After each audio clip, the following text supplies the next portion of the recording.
ما نعرف. الله أكبر الله الله أكبر. شعلة نار بالسماء شغلي مثل الكذب. الله أكبر. انفجار انفجار انفجار. الله أكبر.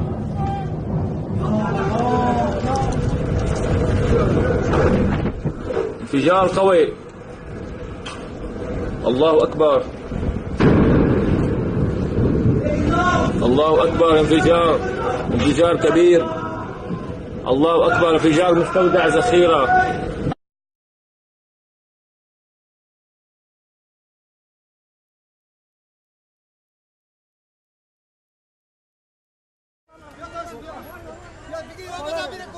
Makeshift ambulances brought them in this morning as Kabul's hospitals were overwhelmed.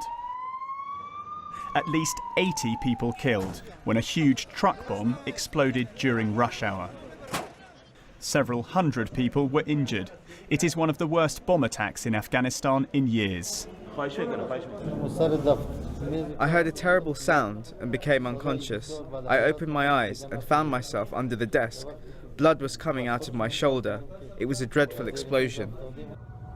This video, taken miles from the blast, shows how powerful it was. The BBC's Harun Najafizadeh has been at the scene. It was a water tanker or a lorry full of explosive that hit this strategic location right in the heart of Kabul. It's very close to the German embassy, Indian embassy, French and British embassies. The explosion only a short distance from Afghanistan's presidential palace. This is the German embassy today, badly damaged. Germany's foreign minister said the unimaginable death toll was proof that terror continues to target Western institutions, but also local people. A BBC team were in the area and hit by the blast, killing driver Mohammed Nazir. The BBC described him as a popular colleague with a young family.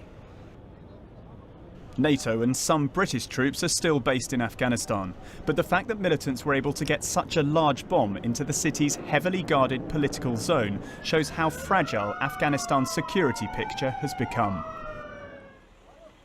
So far, neither the Taliban nor the so-called Islamic State in Afghanistan have claimed responsibility. Attacks in Kabul are not unusual, but this was a bombing on another scale. Among the dead, women and children. Tom Burridge, BBC News.